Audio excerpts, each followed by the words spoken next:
Now, the latest set of economic statistics from India disclosed that in the year to March, the economy was only growing at a rate of 8.5%, slightly below expectations. Oh, to have underachievement problems like that. India, we are repeatedly told, is one of the great success stories of modern times, an emerging power, and we are also repeatedly told the world's biggest democracy to boot. Not according to the Booker Prize-winning novelist Arundhati Roy. She claims tens of thousands of the country's poorest people have been killed, hundreds of thousands tortured by corrupt governments, bought and sold by big corporations.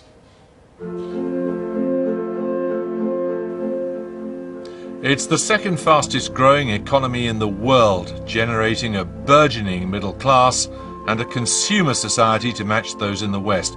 It even has a space program. But this rising tide has not lifted all ships. Removed from their land to make way for India's new industries, these indigenous peoples in the east of the country scrape a living, scavenging bits of coal for $1 a day. And there's conflict.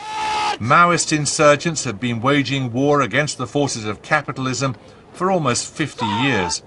They say they want to protect the land rights of India's Aboriginal peoples. 6,000 have died, but they have an unlikely ally. World famous for her novel, The God of Small Things, Arundhati Roy wants to use her prestige to champion their cause and to attack the Western model of capitalism. In 1999, she fought against the construction of the Narmada Dam, saying it would displace 500,000 people. But is she in a fight she can't win? In 2013, India's growth rate is set to overtake that of China. Is that pace resistible by anyone? And Arundhati Roy is here.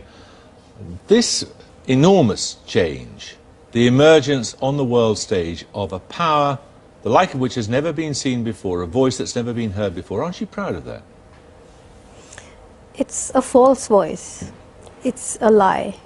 Why? And I'm not proud of it at all, because in the 90s, in the early 90s, when the economy began to open and the growth rate began to gallop, since then, if you look at what it has done to the mass of people in India, yes, we have, I think, the world's largest number of millionaires or billionaires, but we have 800 million people living on less than 20 rupees, which is about 30 cents a day.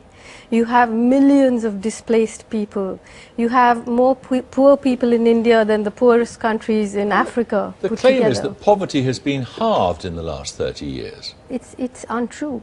You know, it's untrue, and you go and have a look at what's going on there. There's an insurrection in the country. Why in it parts isn't of the country? In vast parts of the country, which is out of control of the government now.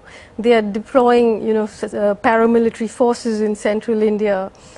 The government just can't even go into big territories, and now that's spilling outside the forest as well, because this growth rate is built on taking land from the poor. This collection of essays of yours, Broken Republic, features particularly the campaign being fought in part of India where you say the land is going to be appropriated if it isn't resisted for the extraction of bauxite, which is necessary in the production of aluminium. Now, are you suggesting that all natural resources just be left as they are in the hands of indigenous people?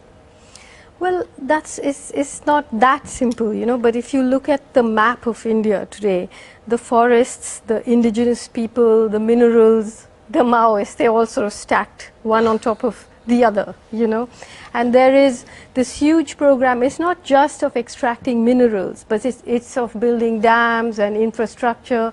It's displacing millions of people for this, and it's not even as though that bauxite, for example, which is worth some $4 trillion in the state of Orissa, or iron ore, it's not even as though those minerals are going to be used for the good of the people of India. They are being sold to corporations who pay a tiny royalty to the government of India. and the minerals are taken out and traded. But I mean, you end this book. We have to ask our rulers, can you leave the water in the rivers, the trees in the forest, can you leave the bauxite in the mountain? If they say they cannot, then perhaps they should stop preaching morality to the victims of their wars. See, because I think this is a profound question that it doesn't just concern India. It concerns the entire question of what we think of as civilization. And the reason that I ask it is that everybody knows that the planet is in a crisis right now. So you have in India a community of close to 100 million Adivasi or indigenous people. They are not, I'm not suggesting that, you know, everybody goes back to living with loincloths and bows and arrows. However, we have to redefine the meaning of modernity, to redefine the meaning of happiness. For example, you take the bauxite. It's a very good example. Bauxite in the mountain makes the mountain a porous reservoir which holds water, which irrigates the plains. You take the bauxite out of the mountain for what? To make aluminium for what? You know, the people who live there don't want that aluminium.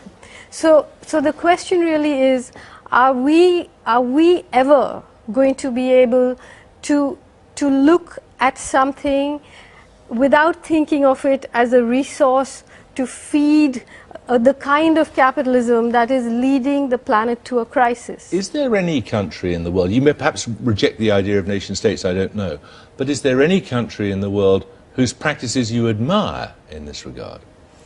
Well, I do reject the idea of the nation state, and I think that what has happened in India, I keep saying the most successful secessionist struggle in India has been the secession of the middle and upper classes into outer space, from where they look down and at the indigenous people, at the poor, and say, what's our bauxite doing in your mountains? You know, what's our water doing in your rivers? And the thing is that in India, there are vast parts of India where there is a different imagination, where there is the possibility of a different kind of modernity.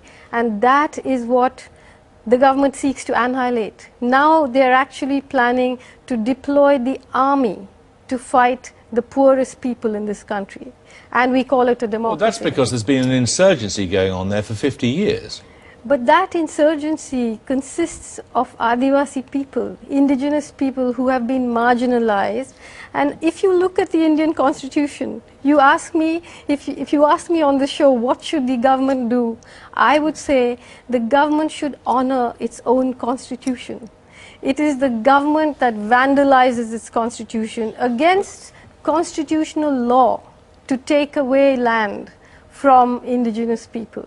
And it's the rebels, including the Maoists, from the Maoists to the Gandhians, who are fighting to have the constitution implemented, and it's the government that's vandalizing it. I've got to ask you one other thing while you're here. It's been a long time since The God of Small Things, since when you've basically produced non-fiction. Are you writing another novel? I'm trying to. I'm trying to. Is there any end in sight? Well, you know, I mean, unfortunately, one is living in a situation of such urgency, such emergency. There are hundreds of people in jail. There are people being killed all the time. It's like a civil war there, you know, and for me, it's very hard to just take a sort of careerist position, you know, and say, oh, I must write my next novel. I would love to, but it's not entirely in my hands what's going on there. Thank you very much.